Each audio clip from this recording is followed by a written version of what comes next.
हाँ, तो हम आज पढ़ेंगे सोशियोलॉजी का फर्स्ट बुक की थर्ड यूनिट। ये यूनिट सबसे इजी है, शायद मेरे को पता ही नहीं है कि इससे ज़्यादा इजी कोई यूनिट होगी। तो इन्होंने, ये एक सोशियोलॉजिस्ट थी, ठीक है, थे या थी, जो भी थी, तो इनका नाम है एमिल, ठीक है, दुर्खाइम। इनका नाम एमिल दुर्खाइम है, ठीक है। तो इन्होंने एमिल दुर्खाइम जो है, दुर्खाइम को समाजशास्त्र का वैज्ञानिक स्थापक माना जाता है। उसने समाज को एक वास्तविक, बाहरी और नियंत्रित करने वाली शक्ति बताया, ठीक है, समझ में आ रहा है। दुर्खाइम जो थी वो समाजशास्त्र का वैज्ञानिक स्थापक माना जाता है, ठीक है, दुर्खाइम थे, ठीक है, और उनसे समाज को एक वास्तविक, बाहरी और नियंत्रित करने वाली शक्ति बताया, ठीक है। और अब दुर्खाइम जो है, उन्होंने इस यूनिट में 4 चीज़ें बताई हैं, ठीक है। तो पूरे दुर्खाइम को एक लाइन में याद रखो, ठीक है। तो मैं तुम्हें पहले शॉर्ट बता देती हूँ, उसके बाद फिर लेंदी बताऊँगी। तो उनका सोशल फैक्ट है, सबसे पहले समाज के नियम व्यक्ति से ज़्यादा ताकतवर होते हैं, ठीक है। मैकेनिकल सॉलिडरी, समानता से एकता, पुराना समाज, ठीक है, समानता से एकता है ना। और ऑर्गेनिक सॉलिडरिटी, विविधता और निर्भरता से एकता, आधुनिक समाज। और सुसाइड, आत्महत्या व्यक्तिगत नहीं सामाजिक कारणों से होती है, ठीक है। ये 4 टॉपिक हैं। अभी शायद समझ में नहीं आएंगे, लेकिन जब हम इसे पूरी एक्सप्लेनेशन से पढ़ेंगे तो हमें समझ में आ जाएगी।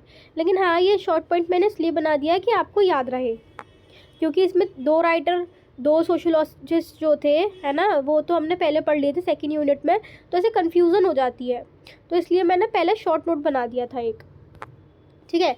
तो इनका हम पहला पढ़ेंगे सोशल फैक्ट। तो जो सोशल फैक्ट है उसका अर्थ है, दुर्खाइम के अनुसार सामाजिक तथ्य वह चीज़ है, ठीक है, सामाजिक तथ्य वो चीज़ है जो व्यक्ति के बाहर होती है, ठीक है, व्यक्ति के बाहर होती है, जो व्यक्ति पर बलपूर्वक नियंत्रण रखती है, जिन्हें देखा, मापा और वैज्ञानिक रूप से अध्ययन किया जा सकता है।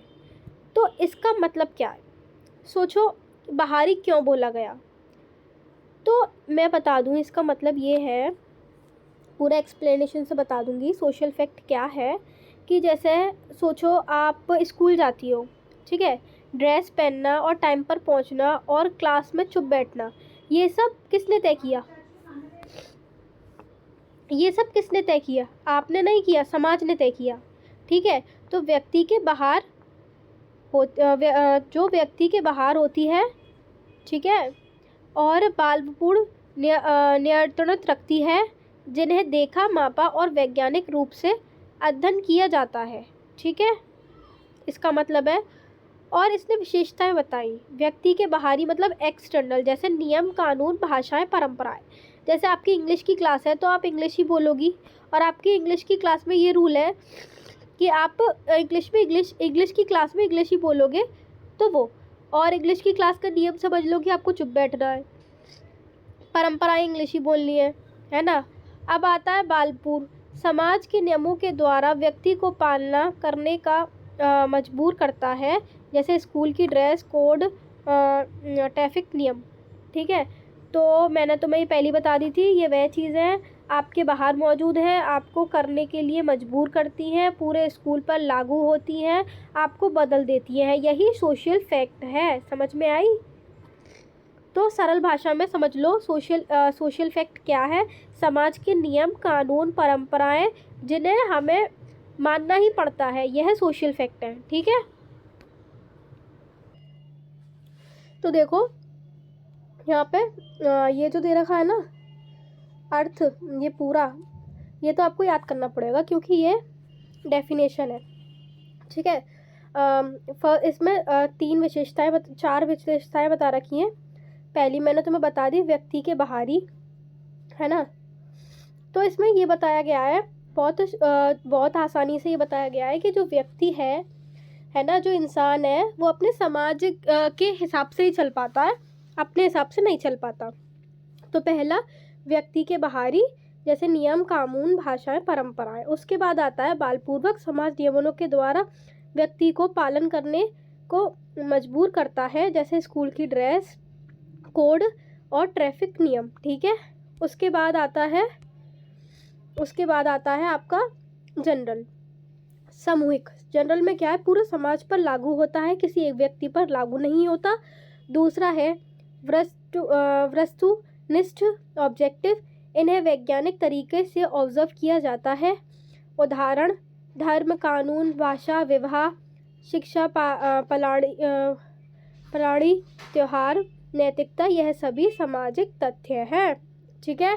हमारा फर्स्ट सोशल फैक्ट, सामाजिक तथ्य समझ में आ गया। अब आता है मैकेनिकल सोलिडरिटी, यांत्रिक एकजुटता। यह सरल, पारंपरिक और छोटे समाजों में पाई जाती है। ठीक है। प्रमुख विशेषताएं क्या है इसकी? समानता, सभी लोग एक जैसा काम करते हैं, जैसे किसान समाज, जनजातीय समाज। ठीक है। दूसरा जैसे है ना, दूसरा है इसका समूह चेतना मजबूत, स्ट्रॉन्ग कलेक्टिव कंसाइंस। ठीक है। लोग एक जैसा सोचते हैं और एक जैसे नियम मानते हैं। कम श्रम विभाजन, लो डिवीज़न ऑफ लेबर, सभी लोग लगभग एक जैसा काम करते हैं। और धर्म और परंपरा का बड़ा प्रभाव। ठीक है। सब इसमें क्या है, लो डिवीज़न ऑफ लेबर में सब लोग लगभग एक जैसा काम करते हैं। और फोर्थ पॉइंट है धर्म और परंपरा का बड़ा प्रभाव। सरल भाषा में मैकेनिकल सोलिडरिटी, समानता के आधार पर एकता। ठीक है। तो मैं इसमें बता दूं, है ना, आप पढ़ोगे लिखोगे तो आपको समझ में आ जाएगा, है ना। लिखना एक ऐसी चीज़ है जो आपके माइंड तक पहुंचा देता है कि आप क्या लिख रहे हो। पढ़ के लिखते हो तो वो आपके माइंड तक पहुंच जाता है। इतना मेरे बोलने पे समझाने पे समझ में नहीं आएगा जितना आपको लिखने पे समझ में आएगा। तो मैं इसे एक बार शॉर्ट में बता देती हूँ। तो ये एकता है। एकता कहाँ मिलती है? जैसे स्कूल के सारे स्टूडेंट हैं, ठीक है, तो स्कूल के सारे स्टूडेंट हैं तो वो एक जैसा काम करेंगे। ठीक है। उनकी सोच भी एक जैसी होगी, उनके नियम भी एक जैसे होंगे, और वो लगभग पढ़ाई करते हैं, एक जैसा काम करते हैं। और वो स्कूल में आ रहे हैं और उन्हें फर्स्ट क्लास से 12th क्लास तक पढ़ना है ना। तो ये सब जो आता है वो एकजुटता में आता है, एकता में आता है ना। पूरी सोसाइटी पे एक प्रभाव पड़ता है, सारे बच्चों पे एक प्रभाव पड़ता है। तो उस एकता को जो सारे लोग एक साथ मिलके करते हैं, अपनी सारी परंपराएं निभाते हैं, ड्रेस पहन के आएंगे, एक ही लैंग्वेज में बात करेंगे, है ना। ये सब जो होता है, क्लासेस में पढ़ते हैं और सबको प्रेयर भी करनी पड़ती है। तो ये एकता जो होती है उसे मैकेनिकल सोलिडरिटी बोल दी जाती है, यांत्रिक एकजुटता। ठीक है। ये हमारा सेकंड टॉपिक यहाँ पे कंप्लीट हो गया। अब इनके बाद इन्होंने बताई है ऑर्गेनिक सोलिडरिटी, जैविक एकजुटता या फिर कुर्बानिक। ठीक है। तो यह आधुनिक, औद्योगिक और जटिल समाजों में पाई जाती है। ठीक है। तो इसमें क्या है, असमानता और विविधता, मतलब डिफरेंसेस। हर व्यक्ति का काम अलग है, डॉक्टर, शिक्षक, मजदूर, इंजीनियर। ठीक है। समझ में आ गई डिफरेंस, है ना। और उच्च श्रम विभाजन, हाई डिवीज़न ऑफ लेबर, समाज के हिस्से एक दूसरे पर निर्भर रहते हैं। ठीक है। ऐसे देखो समाज के निर्भर कैसे रहते हैं मैं बताऊं। जैसे कोई टीचर है, बीमार पड़ी तो वो डॉक्टर के पास जाएगी। डॉक्टर है, उसे डॉक्टर पढ़ने के लिए, डॉक्टर की पढ़ाई करने के लिए टीचर के पास जाना पड़ेगा, शिक्षक के पास। ठीक है। अब इंजीनियर है, इंजीनियर जो किससे काम कराएगा? मजदूरों से।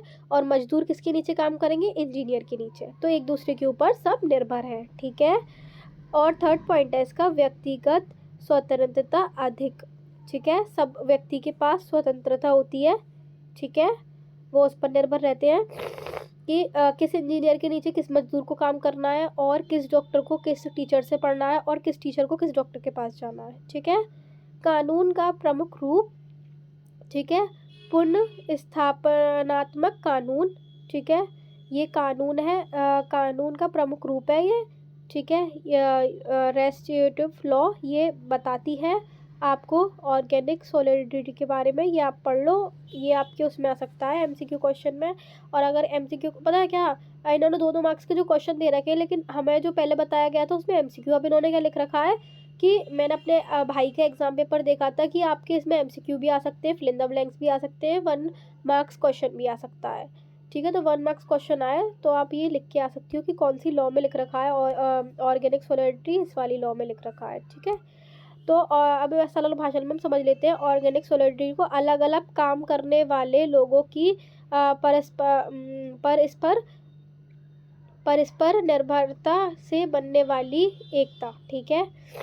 सब अलग अलग सोसाइटी में काम कर रहे हैं, लेकिन एक दूसरे को ज़रूरत पड़ती है, सब एक दूसरे के ऊपर निर्भर है, वो वाली एकता को ऑर्गेनिक सॉलिडिटी बोलते हैं। मतलब कार्बनिक या फिर जैविक एकजुटता। वैसे ये कार्बनिक तो समझ में नहीं आ रहा, लेकिन इसका यही नाम होगा, जैविक एकजुटता, ठीक है। अब इसमें आता है सुसाइड, आत्महत्या। तो इसमें दुर्खाइम जो है, ठीक है, उन्होंने क्या अध्ययन किया है सुसाइड के बारे में। सुसाइड भी सोसाइटी की वजह से बताया है कि जो सुसाइड लोग करते हैं वो भी सोसाइटी की वजह से करते हैं, इतना इसने किया है, ये बहुत ईजी चैप्टर है। तो दुर्खाइम पहला समाजशास्त्री था जिसने आत्महत्या को व्यक्तिगत नहीं बल्कि सामाजिक घटना माना। उसने कहा कि आत्महत्या की दर समाज के नियमों, एकजुटता और नियंत्रण पर निर्भर रहती है। दुर्खैम ने आत्महत्या के 4 प्रकार बताए। देखो जो मैंने पहले बता दिया था वही लिख रहा है कि इसने बताया आत्महत्या लोग खुद नहीं करते, समाज की घटना मानते हैं। और उन्होंने कहा आत्महत्या की समाज के नियमों की वजह से, एकजुटता की वजह से और नियंत्रण पर निर्भर करती है, ठीक है। इन्होंने 4 पार्ट में बांटा है ना। पहला आता है इगोइस्टिक सुसाइड। तो इन्होंने क्या है, अनहबादी आत्महत्या, जब व्यक्ति समाज से अलग थलग हो जाए, सामाजिक रिश्ते कमज़ोर हों, उदाहरण अकेलापन, परिवार समुदाय से दूर, है ना। तो इसमें क्या बताया गया है कि जब जो व्यक्ति अकेला रहना पसंद करता है और अकेला सोचता रहता है, अपनी फैमिली के बारे में नहीं सोच रहा, सोसाइटी के बारे में नहीं सोच रहा, तो नहीं, तो नॉर्मली सी बात है, सबसे ज़्यादा लोग अकेलेपन में ही सुसाइड करते हैं, ठीक है। तो इसमें यही बताया गया है पहले वाले पॉइंट में, जब व्यक्ति समाज से अलग थलग हो जाए, सामाजिक रिश्ते कमज़ोर हों, उदाहरण अकेलापन या फिर परिवार से दूर, है ना। तो इसमें सबसे ज़्यादा वो होते हैं आत्महत्या, ठीक है। इस आत्महत्या को क्या कहते हैं, क्या है ये, अनहबादी पढ़ सकते हो या अहनबादी पढ़ सकते हो, जो भी है ये तुम देख लेना, क्योंकि मेरी हिंदी थोड़ी कमज़ोर है। अहनबादी असत्या, ठीक है। तो कम सामाजिक एकता, तो उसे इगोइस्टिक सुसाइड बोलते हैं, कम सामाजिक एकता जिसकी होती है उसे, ठीक है। सेकंड आती है परमार्थी आत्महत्या। तो परमार्थी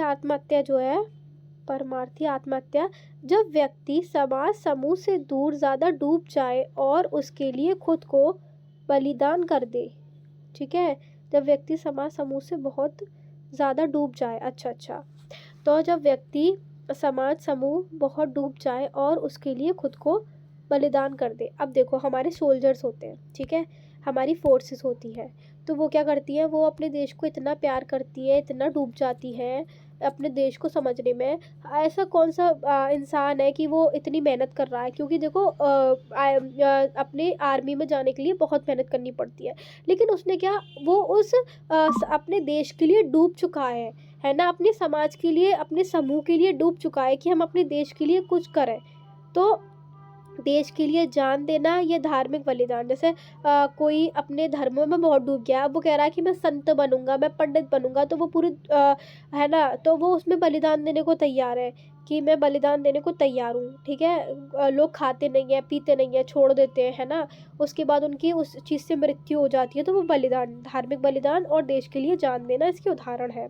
उसके बाद आती है अराजक आत्महत्या, जब समाज के नियम अचानक बदल जाएं, जैसे आर्थिक संकट, तलाक, बेरोजगारी, व्यापार में अचानक नुकसान, नियमों का टूटना। अच्छा, इसमें क्या है, अराजक आत्महत्या में जब समाज के नियम अचानक बदल जाए, जैसे मैं बताती हूँ, फार्मर्स ने भी बहुत आत्महत्या की थी, है ना। हमारे देश में कुछ चेंजेस आए थे जब सब वो है ना, या फिर व्यापार में जीएसटी बढ़ गया था तो लोगों को नुकसान बहुत हुआ था, है ना। और अगर बोल दिया जाए कि आप 4 शादियां कर सकते हो, आपके समाज में बोल दिया जाए, लेकिन जो फर्स्ट बीवी है वो आत्महत्या कर ले, है ना, रूल बदलने के चक्कर में, है ना, तो या फिर आपके वॉर्स हो रहे हैं, है ना, आर्थिक संकट आ गया, वॉर्स हो रहे हैं, तो आप उसके डर की वजह से आप आत्महत्या कर लेते हो, उस वाले आत्महत्या को बोलते हैं